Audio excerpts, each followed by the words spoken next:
Sup, man? This is Sir Ryu Corn, and welcome to the Redneck's Guide to Not Sucking at Dark Souls. Now, Dark Souls is a very difficult game. It's been touted as one of the most difficult games of our generation, and, well, at least this generation of video games anyway. And, you know, that has merit to it. Dark Souls is a very difficult game, but it's not impossible. See, a lot of games are difficult because it just requires ridiculous timing or insane skill or, you know, or it's just unfair and you just got to be lucky. That's not Dark Souls. Anybody can play Dark Souls well and effectively. I mean, well, just about anybody. Yeah, it's really difficult, but it just has a learning curve. You got to learn how to play Dark Souls. Once you learn how to play Dark Souls, it's really not that difficult. It's all about just knowing what you're doing. So this is going to be a guide. I'm going to try to make it as spoiler-free as possible because a lot of Dark Souls is about tackling new challenges without knowing what's ahead of you. So I'm not going to spoil any major content, or at least I'm going to try not to. I might do the opening tutorial level just to give you guys an idea of what you're looking at.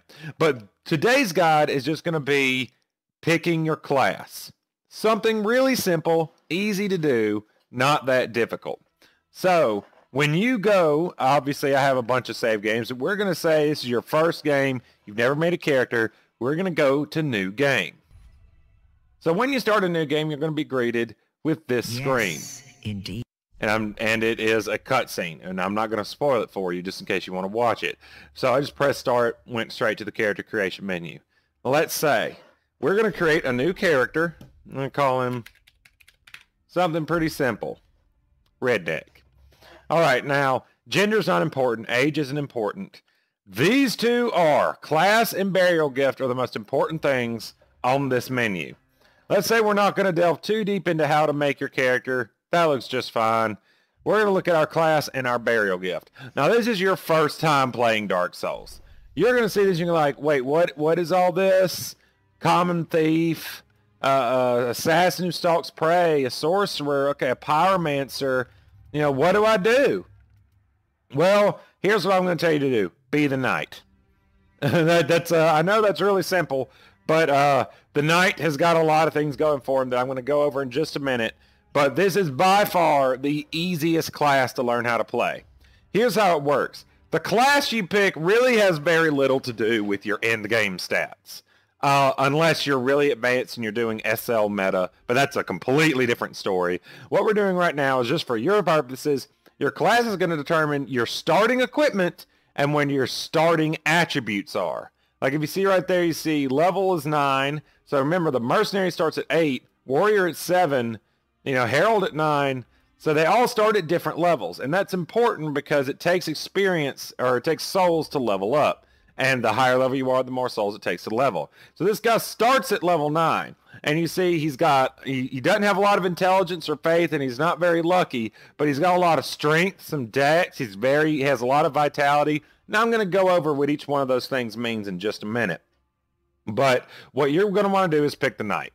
The reason we're going to pick the knight is not necessarily the starting stats so much as, but because he starts with the best armor of any starting class, possibly the best weapon of any starting class, and the best shield. He's just the best starting class in terms of equipment. It's pretty much as good as it gets. And trust me, you're going to want a shield. You will want a shield for your first run through. So we're going to pick the knight, and we're going to start with the knight. Now, burial gift. A lot of people are confused about what the hell is this? This is the item that you start the game with. You can pick any one of these items to start the game with. If you want, and I'm going to tell you right now which ones are useful and which ones are useless, at least at the time of this recording. Okay, life ring, moderately useful. You have more HP than you would normally have, so that's pretty useful. Divine blessing, so that is a one-time use, back to full, cure all status effects. It's useful, but you only get one of them. Hidden blessing fully restores all your mana, or FP. So, one-time use, kind of useful, but not for you. That's irrelevant to you. Black firebomb. ridiculously useful. And the reason why is if you know how to do it, you can trade this out for a very high level upgrade material. But we're going to get to that in just a minute. Fire gem is useless. It's just useless. It's just useless. Summon the Soul lets you start with 2,000 more souls than you would normally start with. Well, you have an item and you can use it to get 2,000 souls, which is, I mean, at the early game, that's a pretty decent chunk of change. That's not bad. So that gets you a little bit of a head start. Rusted gold coin, useless for you. Don't worry about it. Cracked red eye orb, don't take this. This initiates PvP, and you ain't ready for that yet. And the young white branch has an interesting story purpose. It helps in a very minor part of the story. It changes one thing, or allows you to do one thing a little bit earlier than you normally be able to do, but we're not going to talk about that yet. So what I recommend is Life Ring.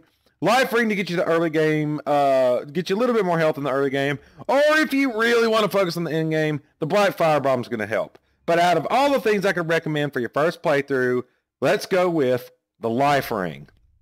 It's just a nice little boost in the early game. Now, it will be outclassed later, but it's just a nice starting bonus to get. Now that we have our name, we got our class, we got our burial gift, this is basically how we're going to play the game. We're going to be the knight, and we're going to go through a run-through with the knight. So let's go ahead and finalize our creation.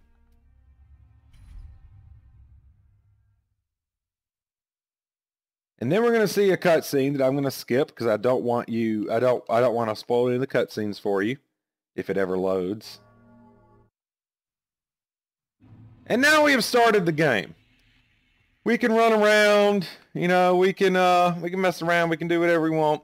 Okay, so now that we're actually in the game, let's take a look at what these stats mean in our stats screen. Okay, you're going to see these stats right here. Let's take a look and just go down them one by one.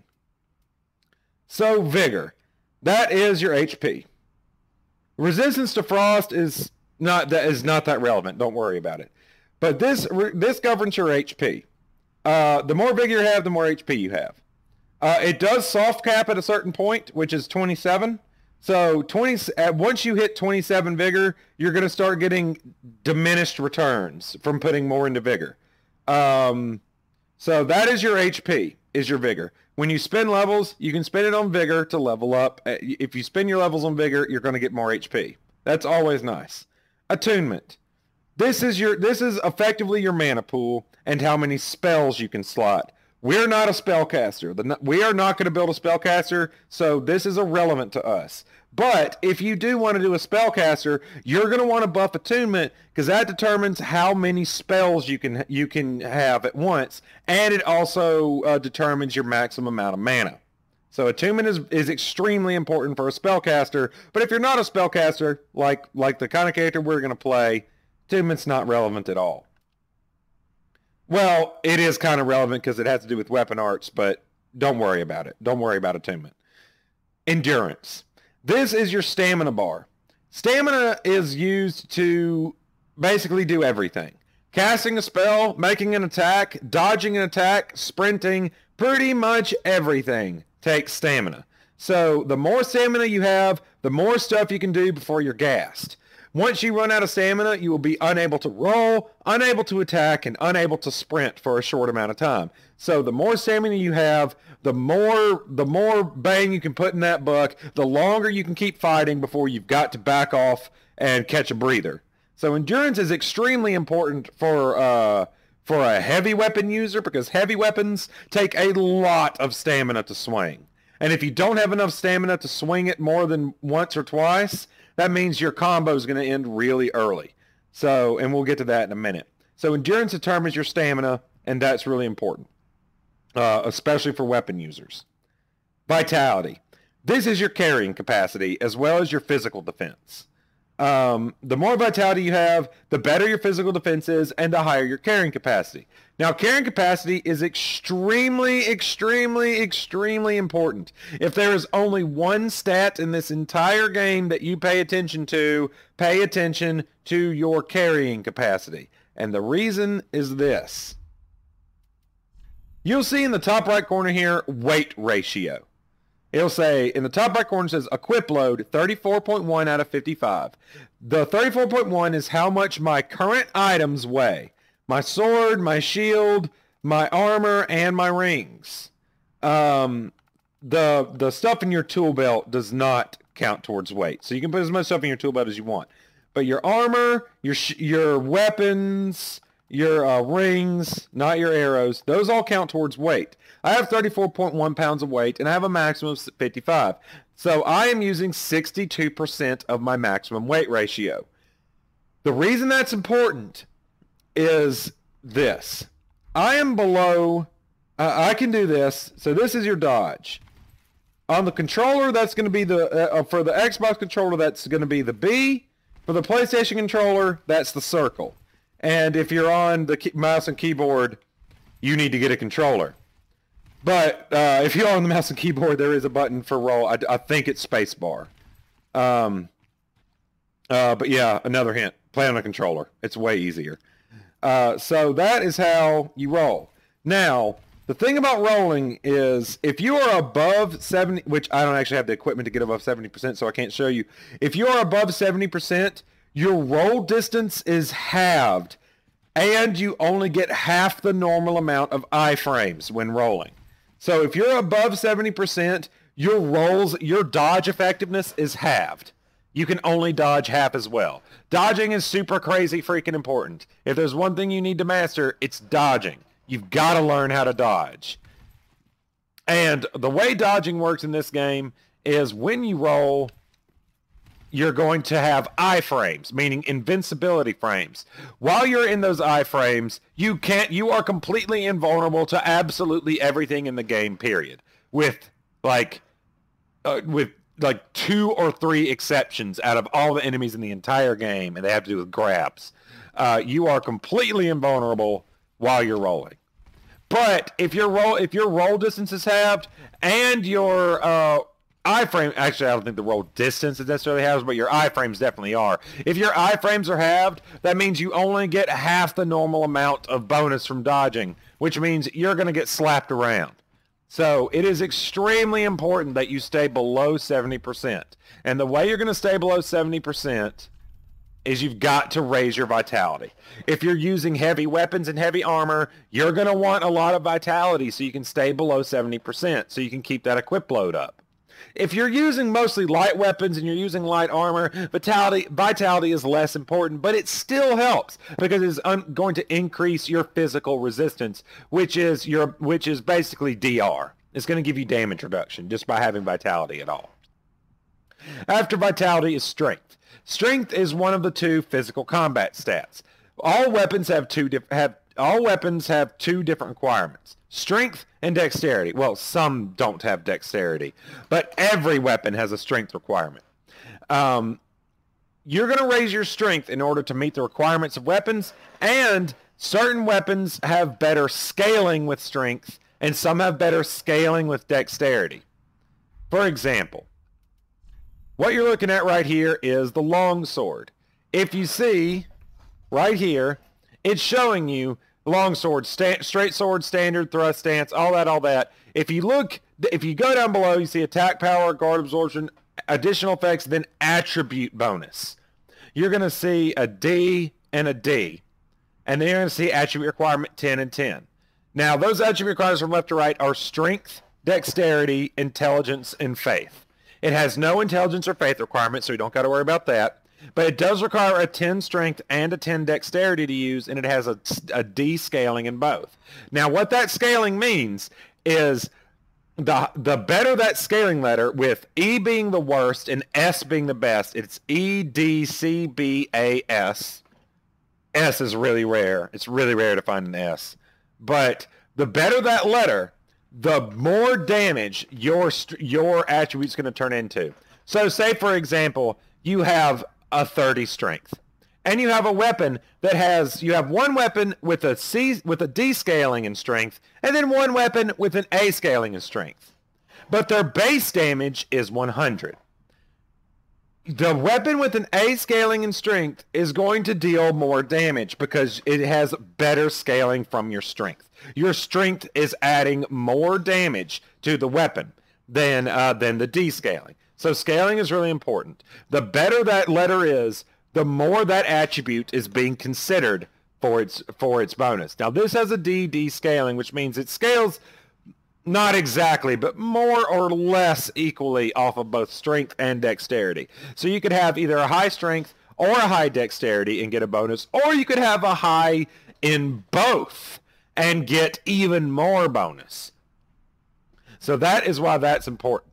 All weapons have a strength requirement. Most have a dexterity requirement as well.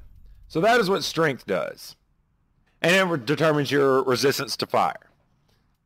Dexterity is pretty much the same thing. Certain weapons are dex-based. Usually fast weapons and piercing weapons like spears and thrusting swords are dexterity-based, as well as curved swords. So usually fast or piercing weapons are dexterity-based. Heavy-hitting weapons are usually strength-based. Heavy-hitting and slow. So just pick one of those, whichever one you can go with, or you can level both of them up simultaneously and get a decent bonus. For starting out, I would recommend choosing one or the other. Strength is probably easier if you want to go the strength route. Now, then after that is intelligence. That's not relevant to us. That's going to determine your magic damage if you're using magic spells, and it's going to improve your fire damage. But we aren't using magic or fire, so that's not relevant to us. And then there's faith. That determines your lightning damage and also your fire damage, and both of them determine dark damage.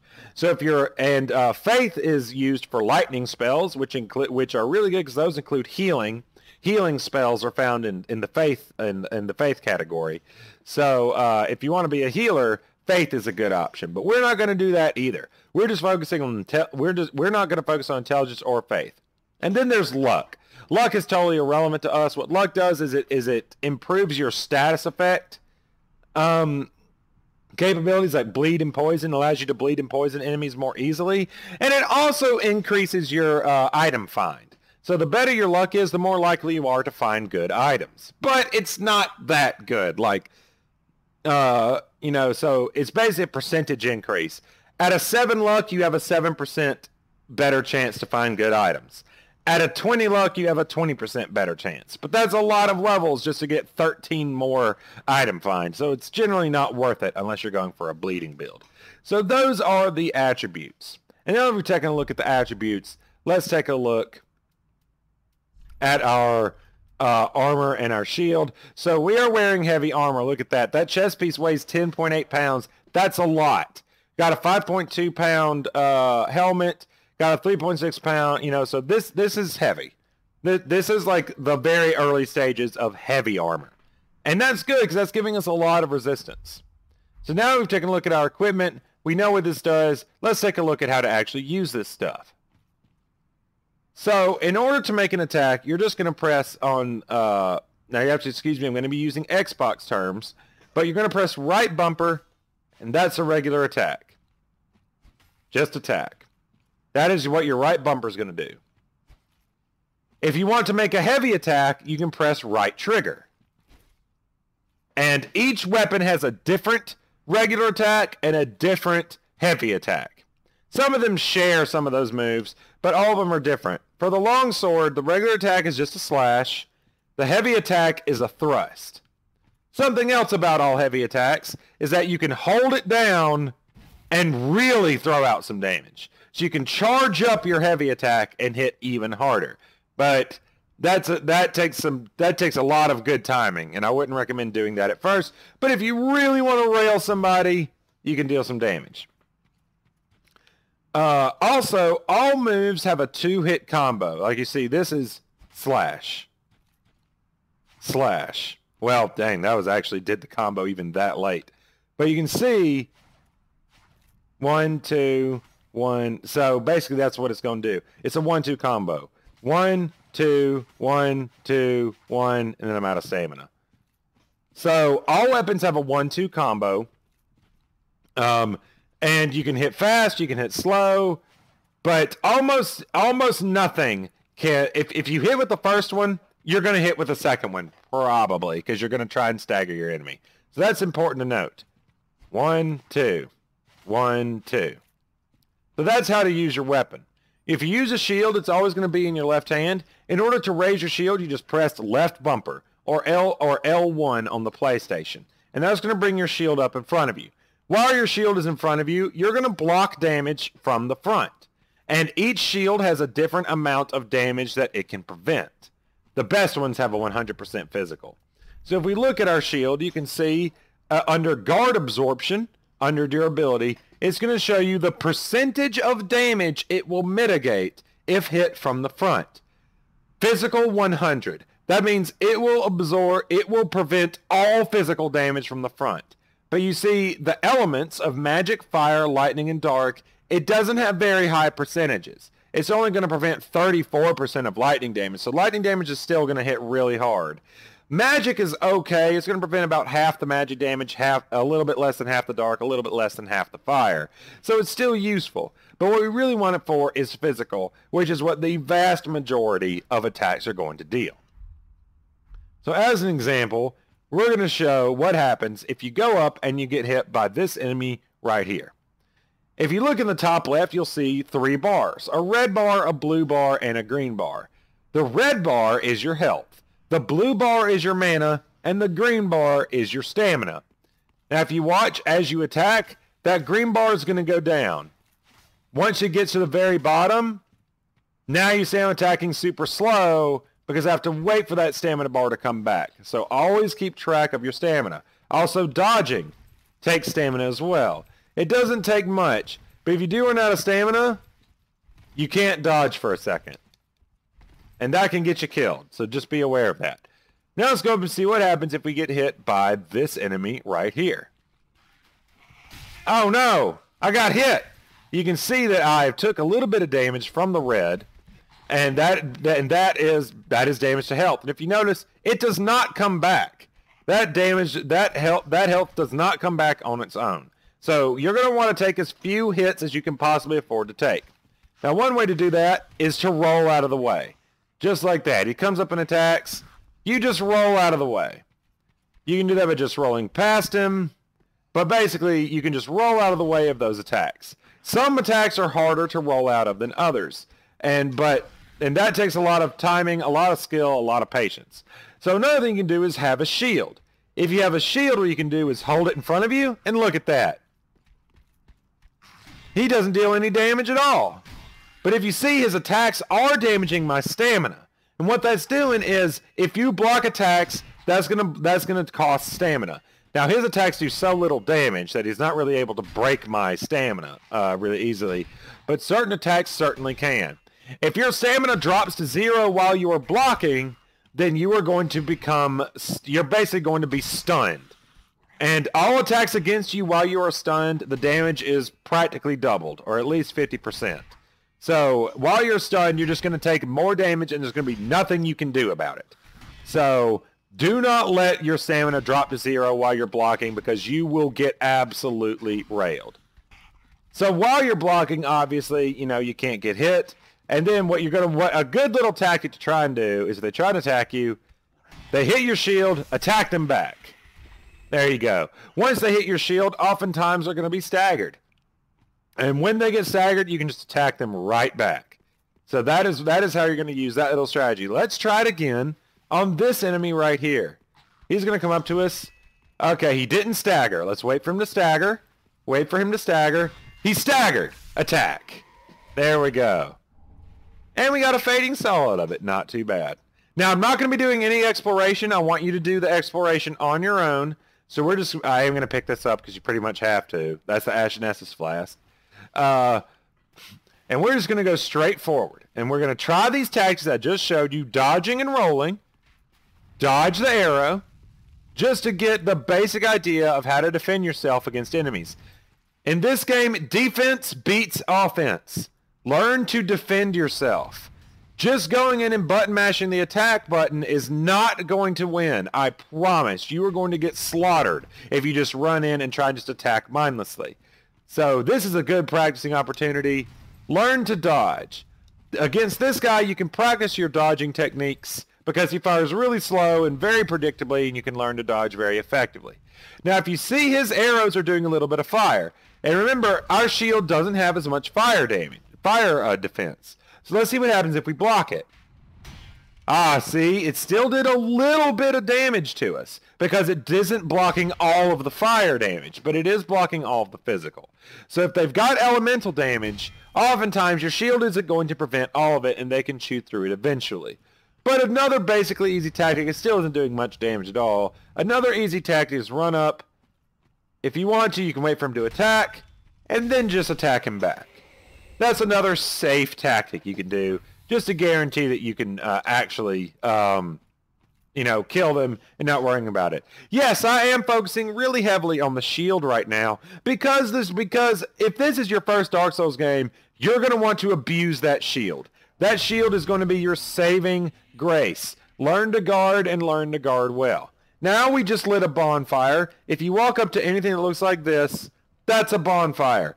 Always light these. These are basically checkpoints. You're going to light them, and then you can sit down at it, and you can get all of your resources back. All your health, all your mana, all your stamina, and it's going to refill your Estus flask. So now let's talk about Estus flasks. You can see below, I've got 2 Estus flasks in my inventory. To use them, you're going to press X on the Xbox or square on the PlayStation controller. When you take an Estus, you're going to take a sip. That is going to restore some of your health if it's the regular Estus, and some of your mana if it's the Ashen Estus. That is your only real healing item. That's your main healing item. In fact, that's pretty much the only one. There are a couple of other ones, but basically this is your healing item, is your Estus. And you see it has a 3. You only get so many. The only way to get them back is to rest at a bonfire. Sometimes, very rarely, you'll get one back for defeating an enemy. But rarely. You also get one back if you defeat another player in PvP. You'll get them back, but that's a whole different ball game. PvP is a whole different ball game, and we're going to get to that in a different video. So you only get so many of them. Keep that in mind. But resting at a bonfire will give them all back to you. So if you're low on Estus, you're low on health, you can rest at the bonfire and get your resources back. However, note that, remember we just killed that enemy back there? Whenever you rest at a bonfire, all of the enemies are going to respawn.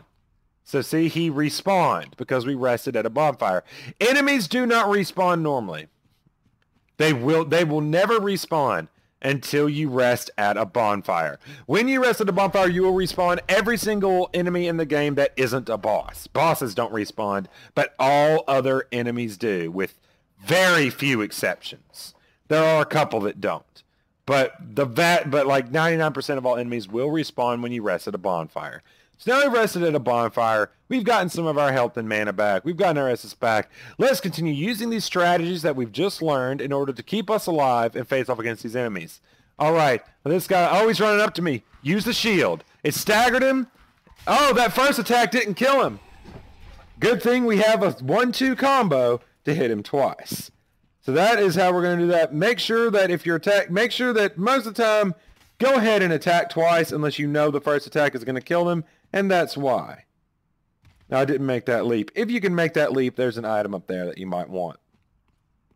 So, ooh, here's an interesting thing right here. Look, there's an enemy down below us. Well, how can we hit him without him hitting us from safety? Well, if you press the attack button while in midair, like this shows you, you're going to do a plunging attack. And you're just going to do this.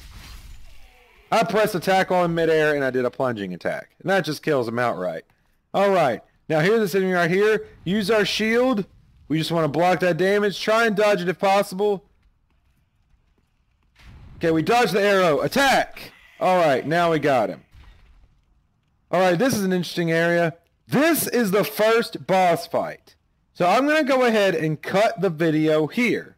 If you want to see the boss fight, you can look at my next video, which is the guide to not sucking at bosses. But that is going to spoil this first boss. Now, the first boss isn't that terribly hard, but he can be a challenge to new players. So if you don't, so now we're gonna go fight the first boss. But thank you for watching up to this point. If you'd like to leave any questions or comments, feel free to leave them in the comment section below. I love it when you guys hit that subscribe button, and y'all have a good one now. You hear?